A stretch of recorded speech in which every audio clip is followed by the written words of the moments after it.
5:00 pa lang ng umaga, gising na si Mang Karding. Kahit pagod pa ang katawan sa kahapon, bumangon na siya mula sa banig nilang mag-asawa. Tumungo agad siya sa maliit na kusina at pinainit ang natirang kape. Tahimik pa ang paligid, pero gising na ang kanyang isipan, dahil may araw na naman siyang haharapin. Salamat, Panginoon, mahinang bulong niya habang sinisimsim ang mainit na kape. Ang bahay nila sa likod ng palengke ay gawa lamang sa pinagtagpi-tagping yero at kahoy. Walang siling, at tuwing umuulan, kailangang may balde sa ilalim ng tumutulong bubong. Ngunit kahit ganoon, dito nila tinawag na tahanan. Ang asawa niyang si Aling Mercy ay may iniindang karamdaman sa baga. Di na ito makapagtrabaho. Ang kanilang panganay na si Rika ay nasa kolehiyo na, kumukuha ng kursong edukasyon, habang ang bunso nilang si Junjun ay nasa grade 6. Ha, mag-iingat ka po ha, bungad ni Rika habang inaabot ang baong tinapay. Salamat, anak. Ikaw din sa klase, sabay ngiti ni Mang Karding. Pagdating sa mall, agad siyang sinalubong ng malamig na hangin ng aircon at amoy ng floor wax. Suot ang kanyang kulay kahel na uniforme at dala ang mop, sinimulan na niya ang araw. Kada linya ng tiles, kada kanto ng CR, nililinis niyang mabuti.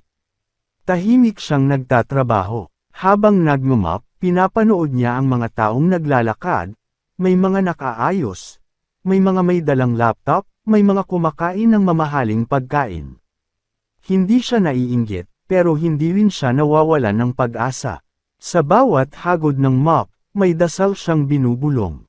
Makakaangat din kami balang araw. Mainit-init pa ang hapon nang matapos ni Mang Karding ang kanyang gawain sa third floor ng mall. Pagod ang kanyang likod, basa ang uniforme sa pawis, pero maayos pa rin ang kanyang kilos. Sa food court siya naka-assign sa huling oras ng kanyang shift. Habang naglilinis ng mga mesa, napansin niyang may pitakang naiwan sa sahig, sa ilalim ng isang upuan. Kulay itim ito, mamahalin ang itsura. Nagdadalawang isip siya sa una, baka iniwan lang saglit, ngunit nang tingnan niya ang paligid, wala namang ibang tao. Dinampot niya ang pitaka at tumingin sa loob. May laman itong maraming pera, isang driver's license, at ilang credit card. Nakalagay sa ID ang pangalan. Don Emilio R. Montenegro. Napakunot ang noo ni Mang Karding. Hindi basta-basta ang pangalang iyon, parang pamilyar. Pero hindi siya nag-atubili. Tumakbo siya sa customer service ng mall para i-report ang pitaka. Sir, may nakita po akong pitaka. Baka may mag-claim po mamaya, sabi niya sa staff habang inabot ang wallet. Nagpasalamat ang babaeng receptionist, sabay kinuha ang impormasyon ni Mang Karding sakaling may tanong pa ang may-ari. Bago pa man siya makalayo, may lumapit na lalaking matanda, may baston at suot na Amerikana. Excuse me, iho, may nagsabi sa akin dito raw na i-turn over ang pitaka ko, sabi ng matanda. Napatingin si Mang Karding. Siya na mismo ang lumapit. Sir, kayo po ba si Don Emilio? Tanong niya. Oo, ako nga. Ikaw ba ang nakakita nito? Opo, sir. Naiwan niyo po sa ilalim ng mesa. Tinitigan siya ng matanda. Tila may iniisip ito habang kinikilala siya. Maraming salamat, iho. Sa totoo lang, andito ang pang-shopping ng asawa ko. Kung nawala to, lagot na ako, pabirong wika ng matanda sabay tawa. Ngumiti lang si Mang Karding at sabay hiling ng magandang araw. Sandali, anong pangalan mo? Ricardo po. Ricardo Martinez. Pero Karding na lang po tawag nila sa akin dito. Karding. Halika, samahan mo akong magkape. Gusto kitang makilala. Sa loob ng coffee shop, unang beses na nakaupo si Mang Karding sa mamahaling silya, at unang beses din siyang nakainom ng kape na may foam at art sa ibabaw. Habang nagkukwentuhan sila, unti-unting naungkat ang buhay niya, ang pagiging tagalinis, ang pagkakasakit ng asawa, at ang pangarap na magkaroon ng munting negosyo para sa pamilya. Tahimik si Don Emilio. Tila may binubuong plano sa isipan. Carding, wika ng matanda, alam mo, bihira na lang ang mga taong may katapatan tulad mo. Alam mo ba, may sarili akong kumpanya. At sa tingin ko, bagay kang maging partner. Kinabukasan, bumalik si Mang Carding sa trabaho gaya ng dati, bitbit ang mop, punas, at ngiting-bitin dahil hindi pa rin siya makapaniwala sa nangyari kahapon. Buong gabi siyang hindi nakatulog. Paulit-ulit niyang iniisip ang huling sinabi ni Don Emilio. Bagay kang maging partner. Sa dami ng taon niyang naglilinis sa mall, ngayon lang may taong nagpakita ng ganang interes sa kanya, at hindi bilang tagalinis, kundi bilang taong may potensyal. Pagsapit ng tanghali, tinawagan siya ng customer service. May naghahanap daw sa kanya, isang Don Emilio Montenegro. Kinabahan siya pero agad ding nagpunta sa opisina ng mall. Doon niya muling nakita ang matanda, nakaupo sa isang leather na silya, may hawak na folder at ngiti sa mukha. Carding, maupo ka. Pinatawag kita dahil gusto kitang imbitahan sa isang panimula, bungad ni Don Emilio. Dahan-daang inabot ng matanda ang folder. Ang laman nito ay simpleng business plan. Isiit na karinderya. Magsisimula tayo malapit sa terminal sa labas ng mall, high traffic area. May mga kakilala ako sa City Hall, mabilis natin to maaayos. Ang kailangan ko lang ay isang taong mapagkakatiwalaan para mamahala. Ikaw yun. Nanlaki ang mata ni Carding. Sir, ako po. Wala po akong alam sa accounting, diploma, o kahit anong degree. Ngumiti si Don Emilio. Hindi ko kailangan ng diploma. Ang kailangan ko ay sipag, diskarte, at puso. Lahat ng yan, nakita ko sayo. Hindi alam ni Mang Carding ang sasabihin. Gusto niyang tumanggi, dahil sa takot, sa kakulangan, sa hindi niya alam. Pero naalala niya ang mga gabi ng gutom, ang ubo ng asawa, at ang mga pangarap ng anak. Tumango siya. Sige po, sir, susubukan ko. Tumayo si Don Emilio, at inabot ang kamay sa kanya. Magaling. Simula ngayon, hindi ka na lang basta tagalinis. Isa ka ng negosyante. Makalipas ang ilang araw, nagsimula ng magplano sina Don Emilio at Mang Carding. Sa tulong ng isang legal assistant mula sa kumpanya ng matanda, mabilis nilang naayos ang mga dokumento, business permit, sanitary clearance, beer registration, at iba pa. Ang napili nilang pwesto ay isang maliit na lote sa tapat mismo ng mall, dating sari-sari store na matagal nang sarado. Bagamat luma, may potensyal ito. Pinagawa agad ito ni Don Emilio, pininturahan, inayos ang kusina, at nilagyan ng bagong kagamitan. Carding, ikaw ang bahala sa pangalan ng karinderya, sabi ni Don Emilio habang pinagmamasdan ang bagong gawang pwesto. Napaisip si Mang Carding. Gusto niyang maging espesyal ang pangalan, isang bagay na tatatak, madaling tandaan, at may puso. Sa gabing iyon, habang tinatakpan niya ng kumot ang kanyang asawa, bumulong si Aling Mercy, anong pangalan ng karinderya niyo, mahal? Hindi siya agad sumagot. Tumingin siya sa anak niyang si Junjun na natutulog, may hawak pang lapis sa kamay. Napangiti siya. Kinabukasan, nakapastil na sa bagong karinderya ang simpleng tarpaulin. Kusina ni Nanay Mercy, lutong bahay, pusong alay. Hindi na itago ni Mercy ang luha sa kanyang mga mata nang marinig iyon. Para sa kanya pala ang pangalan. Para sa sakripisyo niyang inaasikaso ang pamilya, kahit may karamdaman.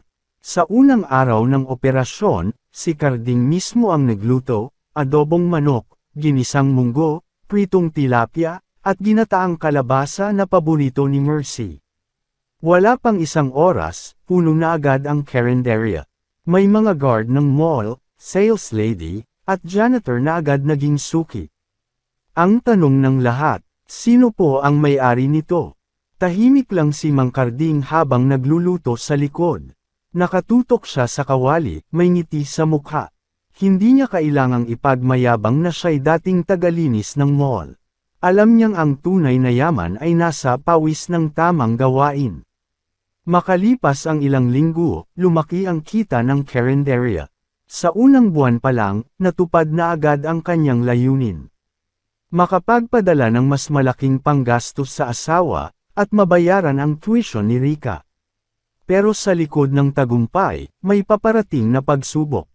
Hindi lahat ay natutuwa sa pag-asenso ng isang dating tagalinis. Inggit, intriga, at isang lihim. Sa bawat araw na lumilipas, lalong damadami ang suki ng kusina ni Nanay Mercy. Bukod sa masarap at abot-kayang pagkain, naging usap-usapan ang kwento sa likod nito. Ang dating janitor na ngayon ay may sariling carinderia. Maging ang mga tauhan ng mall ay nagbabahagi ng kanilang mga pagkain sa social media. Lalo itong pamatok, at dinaglaon ay dinadayo pa ng mga estudyante, empleyado, at kahit mga motorista. Ngunit sa likod ng kasikatan, isang pares ng matang nanunood mula sa kabilang kanto ang unti-unting naiinitan. Si Aling Brenda ay may matagal ng kainan, ilang tindahan lang ang layo sa kusina ni Nanay Mercy. Matagal na siyang kilala sa lugar, kilala sa kare-kareng mamantika at serbisyong medyo masungit. Sa loob ng 5 taon, siya lang ang pinupuntahan ng mga empleyado sa mall. Ngunit simula nang mabuksan ang carinderia ni Mang Carding, unti-unting nabawasan ang kanyang mga suki. Nagluluto lang ng ginisang munggo, daig pa ako sa benta. Reklamo niya sa kanyang asawa. Masyado ka kasing mademo sa suka, Brenda, sagot ng kanyang katulong. Sa kanila, may libreng sabaw pa. Mula noon, nagsimula nang magbantay si Aling Brenda. Napansin niya ang mahabang pila tuwing tanghali. Pinansin niya kung gaano kalinis ang carinderia, kung gaano kabilis ang serbisyo. At higit sa lahat, napansin niya kung gaano kasaya ang mga customer habang kumakain. Hindi siya natuwa. Isang gabi, may kumalat na tsismis sa palengke, di raw malinis ang kusina ni Nanay Mercy. Galing daw sa tirang karne ang mga ulam. Mura kasi tira-tira lang. Agad itong kumalat sa mga suki. Kinabukasan, may ilang tumanggi na munang kumain. Pinuntahan ni Mang Carding ang isa sa mga suki at mahinahong tinanong, "Bakit po, ma'am? May problema po ba sa pagkain?" Tahimik lang ang babae, saka bamulong, "Kuya Carding, may sabi-sabi po kasi na hindi raw fresh ang gamit niyong sangkap." Doon na niya nalaman, may nanggugulo sa kanyang negosyo. Hindi siya nagalit, pero hindi rin siya nagpabeya. Imbes na gumanti ng tsismis, nilinisan niya lalo ang carinderia. Nagpakita siya ng resibo ng mga binibayling karne at gulay. Naglabas siya ng sanitation certificate. At higit sa lahat, personal siyang nakipag-usap sa mga customer, ipinakita niyang totoo ang kanyang serbisyo. Sa loob lamang ng ilang araw, bumalik ang tiwala ng mga tao. Mas dumami pa ang kumakain. Mismong sanitary inspector ng barangay ang naglabas ng pahayag. Malinis at legal ang kusina ni Nanay Mercy. Nang mabalitaan iyon ni Aling Brenda, napasigaw siya sa inis sa loob ng kanyang carinderia. "Hindi pa tayo tapos, Carding," bulong niya sa sarili. Mga trap at tukso. Makalipas ang 1 linggo mula nang mabawi ni Mang Carding ang tiwala ng kanyang mga suki, lalo pang lumakas ang carinderia. Bukod sa regular customers, dumarayo na rin ang mga food vloggers at influencers. May isang video pa nga na umabot sa mahigit 200,000 views. "Paborito ko ang ginataang kalabasa dito. Parang luto ni Lola," sigaw ng isang vlogger sa kanyang camera. Habang abala si Carding sa pagluluto, dumating ang isang bisita. Isang lalaking nakasuot ng polo at may hawak na envelope. Hindi pamilyar ang mukha nito, pero may kumpiyansang parang kilalang tao. "Sir Ricardo Martinez?" tanong ng lalaki. "Opo, ako po iyon," sagot niya habang pinupunasan ang kamay sa apron. "Inaatasan po akong makipag-usap sa inyo. Galing ito kay Madam Brenda," sabay abot ng envelope. Nagulat si Carding. "Ha? Bakit? Alok niya po ito. Gusto niyang bilhin ang carinderia niyo." 500,000 agad ang down payment. Ang usapan, titigil na kayo. At ibebenta nyo ang buong karinderya, pangalan, recipe, pwesto. Lahat, nanlaki ang mata ni Carding. 500,000, isang halaga na kayang magbayad ng lahat ng utang niya, kayang magpagamot kay Mercy, kayang makabili ng bagong bahay. Pero, tiningnan niya ang mga suking masayang kumakain. Naalala niya ang mga gabi ng pagod sa Wally's at Mop. Naalala niya ang unang beses na niluto niya ang adobo gamit ang natitirang manok sa bahay. Naalala niya ang pagngiti ni Mercy nang mabasa ang pangalang, kusina ni Nanay Mercy. Binalik niya ang envelope. Sabihin mo kay Brenda, hindi lahat nadadaan sa pera. Hindi natuwa ang lalaki. Sigurado ka, baka pagsisihan mo yan. Kapag tumagal pa to, baka, hindi lang negosyo ang mawala sa'yo. Tahimik lang si Mang Carding. Salamat sa bisita. Wala akong panahong sayangin sa mga banta. May adobo pa akong niluluto. Kinagabihan, may kakaibang nangyari. Pagdating ni Carding sa karinderya kinabukasan, naamoy agad niya ang sunog. Nabuksan ang maliit na likurang bodega, at nasunog ang kalahati ng mga paninda. Wasak ang mga kahon ng bigas, at nagkalat ang sirang itlog at karne. Tiningnan niya ang CCTV. Patay. Napaupo siya sa gilid ng kusina, napayuko, at hindi na napigilan ang luha. Niyakap siya ni Rika at ni Mercy. Si Junjun, tahimik lang sa gilid. Pero sa likod ng pagkawasak, tumindig siyang muli. Hindi tayo titigil. Hindi ngayon, bulong ni Mang Carding. Gusto nila tayong buwagin. Mas lalo tayong laban ng puso at pera. Ang amoy ng sunog ay tila hindi maalis sa hangin, kahit na malinis na ang paligid ng kusina ni Nanay Mercy. Sa kabila ng insidente, hindi huminto ang operasyon. Sa tulong ng mga kapitbahay at suki, naipagpatuloy ni Carding ang pagluluto gamit ang natirang sangkap at simpleng kalan. Hindi pa tapos ang laban, bulong niya habang pinipisil ang kamay ng asawa. Kinahapunan, may dumating na puting van. Bumaba ang dalawang lalaki at isang babae na may bitbit na kamera at mikropono. Isa pala itong crew mula sa lokal na TV station. Magandang hapon po. Kami po ay mula sa Channel 7. Narinig po namin ang nangyaring sunog sa inyong karinderya. Pwede po ba namin kayong makapanayam? Tanong ng reporter na si Aliana Cruz. Hindi sanay si Carding sa kamera, pero tinanggap niya ito. Tumayo siya sa harap ng maliit nilang karinderya, at buong tapang na nagkwento. Wala po kaming balak sirain ang iba. Ang gusto lang po namin ay makapagluto, makapaghanap buhay. Pero may mga taong ayaw kaming umangat. Gusto kaming patahimikin, pero hindi po kami titigil. Kasi ang puhunan namin dito, ay hindi lang pera, kundi puso. Naging viral ang panayam sa social media. Marami ang naantig sa kanyang kwento. May mga nagpadala ng tulong, sako-sakong bigas, bagong kalan, ilang unit ng freezer. Kinabukasan, dumating ang isang matikas na lalaki na nakabarong. Siya si Konsehal Alonzo Rivera, dating kaibigan ni Don Emilio, at kilala sa pagiging makabayan. Don Emilio, ang ganda ng ginawa ng tauhan mo. Isa siyang simbolo ng tunay na Pilipino, sabi ng konsehal sa isang private meeting. Gusto ko siyang suportahan, at gusto kong habulin ang mga salarin. Sa loob ng ilang araw, inilabas ng konsehal ang isang public statement na nagtutulak sa investigasyon ng panununog sa karinderya ni Carding. Kasabay nito, naglabas ng CCTV footage ang barangay kung saan kitang-kita ang isang lalaki na umikot sa likod ng karinderya gabi ng insidente, nakasuot ng cap, at lulan ng tricycle na kadalasang ginagamit ng mga delivery ni Aling Brenda. Kinabahan ang kampo ni Brenda. Hindi nagtagal, pinatawag si Aling Brenda para sa impeachment ng kanyang business permit. Nagsimula nang mawala ng suki ang kainan niya. Ang kanyang pangalan ay unti-unting sinisira ng kanyang sariling galit at kasakiman. Samantala, sa kusina ni Nanay Mercy, nagsimula ang bagong pagbangon. Nag-donate ng bagong signage ang isang arkitekto, habang ang isang kilalang chef ay nagpadala ng mga bagong cookware. Isa pang grupo ng negosyanteng naniniwala sa galing ng masa, ay nag-alok ng franchise opportunity.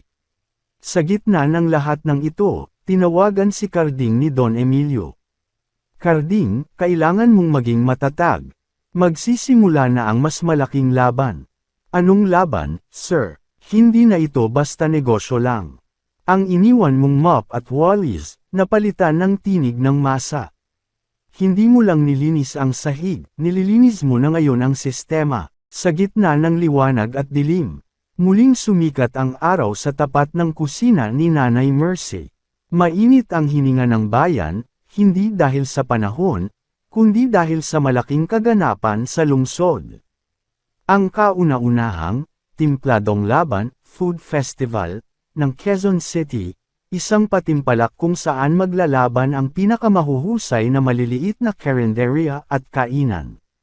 Sa gitna ng mga kalahok, dalawa ang inaabangan.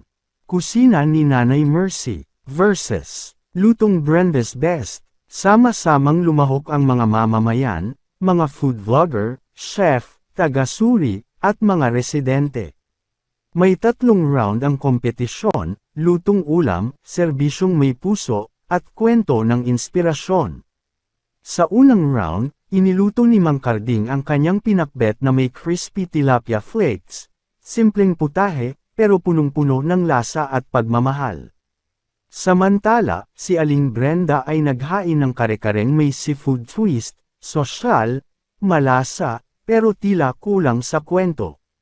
Sa serbisyong may puso, nagpakita ang kusina ni Nanay Mercy ng mga larawan ng mga libreng pagkain para sa delivery riders tuwing ulan, habang si Brenda ay may mga printed menu at promo cards. At sa huling bahagi ng patimpalak, pinatayo si Mang Carding sa entablado. Bitbit niya ang mikropono, at sabay-sabay na tumahimik ang mga tao. Ako po si Ricardo Carding Martinez. Dating janitor, dating tagalinis ng CR. Sa kamay ko'y hawak ang mop at wallis, pero hindi ako pananghinaan ng loob. Ang tagumpay, hindi lanman base sa yaman, kundi sa paninindigan. Ang bawat sangkap sa aming lutuin ay may kasamang dasal. Ang bawat ulam ay may kasamang alaala ng isang amang ayaw sumuko. Maraming salamat sa lahat ng naniwala, sa asawa kong si Mercy, sa mga anak ko, kay Don Emilio, at sa mga taong nanindigan para sa tama. Lumuha ang karamihan sa mga tagapakinig. Pati ang mga hurado ay tahimik na humanga. Samantala, si Brenda ay tahimik lang. Wala siyang masabi. Hindi siya humarap. Lumabas siya ng event grounds nang walang podium. Kinagabihan, idineklara ang panalo. Champion, kusina ni Nanay Mercy. Tumayo ang buong audience at sabay-sabay na pumalakpak.